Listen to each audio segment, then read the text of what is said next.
Focus is obviously a great start here for Moto 2. All right, thanks, Aaron. Moto 1 is already in the books. Let's give you the highlights.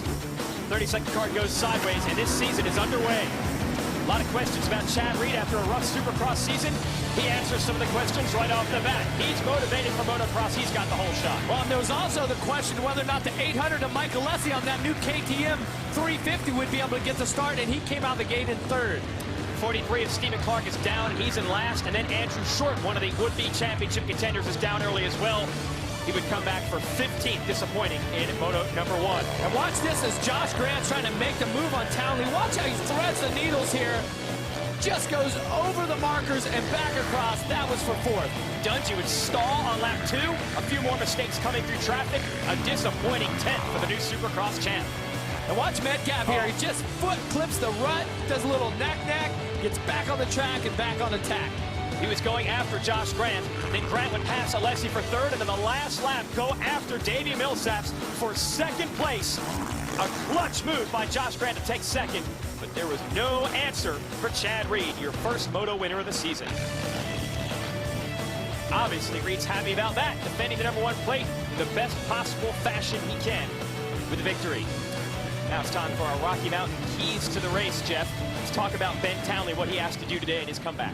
Well, Townley definitely needs to get a better start. Inside the top 5, I think he would be happy with. Okay, also, if he can do that, he has a chance of running the pace with the leader. He had some good lap times, okay, not quite with the leader. And if he can, latch onto the leader and run that pace, and then, of course, finish the moto. He's trying to build a foundation. Remember, Rome wasn't built in a day. Right now, he's coming back after almost 2 years off. So he needs to finish all the laps, all the motos today. 6th in Moto 1 for Townley. I'd say that's right where he wants to be. That's a solid great run. start, Yep. no doubt. Has not raced since Hangtown in 2008, and then was out for almost a year and a half with a shoulder injury, and then has spent the last 6 months preparing for this. Here we go, folks. The Rockstar Energy Drink Hangtown Classic.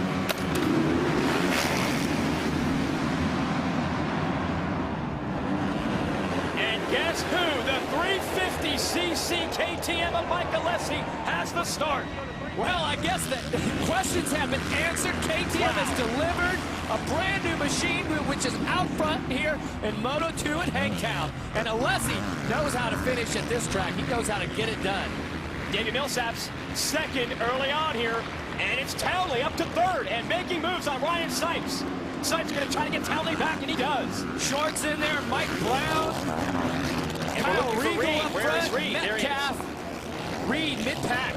Yeah, Reed on the right side of your screen, just inside the top 10. Oh, Townley stuffs Mike Brown to take the number 4 spot back. And Andrew Short's going to try to get them both on the outside of the 29. Wow, look how chewed up the track is, Jason. And by the end of this moto, it is going to be so difficult and so challenging. You can see as Townley trying to get that Troy Lee Honda turn left and headed back down the hill. This is a good start here for Short. This is exactly what he needed after that first moto finish. Townley back in the thick of things for sure. Welcome back to racing. He's got pressure from all angles as he goes after Ryan Sipes in front and has to deal with his old Honda teammate Andrew Short behind him. Mike Alessi going to try to pull away from his old buddy Davey Millsaps. He's in the number 1 spot. Yeah, and remember, Short was 15th in the first moto. I'm telling you, the key word of the day is contrast. It is just, I just have a feeling that this whole moto is going to be mixed up from what we saw in the first moto. Yeah, Josh Grant, remember, finished 2nd in Moto 1. If he can finish out for Reed here, he could win the overall for the day. Look at Townley going back after Sipes. Whoa, Townley getting crazy. Had the Honda totally sideways there as he was trying to make a move on Sipes. Going to make that move. Keep on 2 wheels and then almost comes together with Short. That's what it's like on the opening lap. The first moto, folks, I think the riders were feeling each other out. Not here in Moto 2. They're going for it. Well, Mike Alessi's across the line. 3.5 seconds to lead. Alessi over Millsaps. Sipes, Townley, Short. Kendon Dijker from Belgium. He's running in 6th here in Moto number 2. You got Kyle Regal, Brown, Metcalf, and Reed is in 10th at the end of lap 1, and Dungey is 13th. So another tough start for the new Supercross champ. And Josh Grant is 14th. So the contenders that we thought would be going for the win coming into this race are in the back. It's a golden opportunity for guys like Alessi. No one was really sure what to expect from the 350. I think we're pretty sure now. It's the same old Mike Alessi. Alessi and Millsaps have got the start that they needed. Townley is a solid position there in fourth. I mean, I know this is a long moto, but if you could try to, you know, frame this, that would be your top three or in the overall. We still have 35 minutes of racing left to go, 30 plus 2 laps. There's going to be a lot of action between now and the checkered flag. There's Reed. Like we said, just inside the top 10. He got the whole shot and checked out of Moto 1. It's not going to be that easy here in Moto 2. He's going to be eating a lot of roost. And remember how clean he was in the first moto. Just no mud on him at all. Front number plate was clean. Just rode his own race. Right now, he's getting roosted from all angles with dirt, rocks, and rice holes. Rice holes, which they've coated the track with to help hold the moisture. Here's Reed battling it out with Mike Brown. Well, 2001 125 national champ. And it's slippery, right? Coming down off that left-hander. Seen Brown getting a little bit sideways as he was trying to hammer the throttle. And just in front of these guys is Brett Metcalf. And a little bit further up is 41 of Kyle Regal, now in a Honda. They're racing Yamahas in Supercross. Reed's got to get through all those guys to move to the front of the pack and try to salvage an overall today. Reed still unable to pass Brown. And not far behind him, I see one of the Suzuki's lurking back there. And that is indeed Ryan Dungey. So we've got the Reed and Dungey battle we're looking for, but unfortunately it's for 10th and 11th. Dungey moving up. He was 13th last lap around. Already moved up 3 spots. All right, your leader is Alessi, Millsap second, Sipes, Townley, and De Dyker now into the top 5. He was the original wild man of motocross. Danny Magoo Chandler came blazing out of Northern California in the late 1970s and turned the motocross world and himself upside down. This tornado of raw talent never shut off the throttle and never backed down from the competition. Anytime, any place, anywhere, Magoo was not afraid to hold it wide open.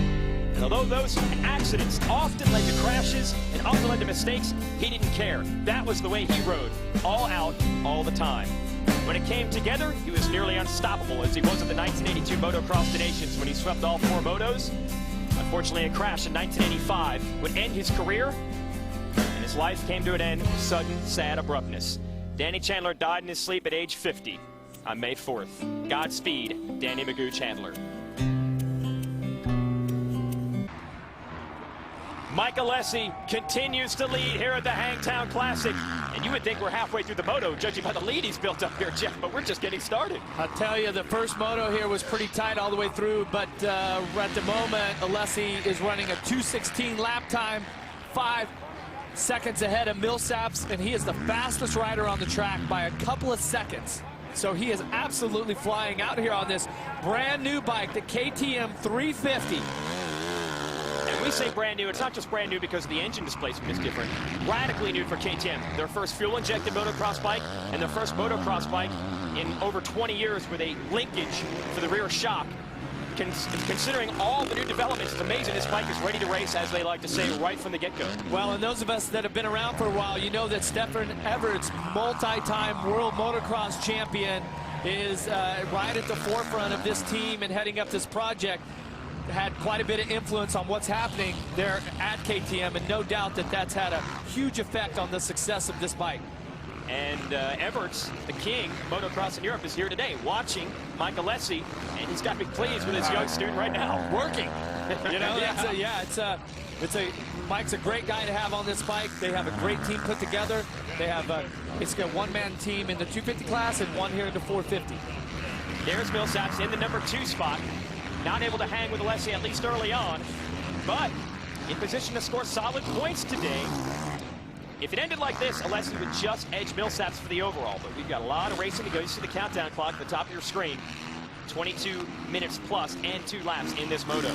Last lap around, Millsaps was close to 7 seconds behind Alessi, and he was at a 2:16. Alessi was about a second faster. Sipes, Townley, De Dyker, Short, Metcalf. And there is Reed battling it out with Kyle Regal. So Reed not exactly marching to the front here. A little more methodical the way he's approached this. The first moto action was pretty out of control. There was a lot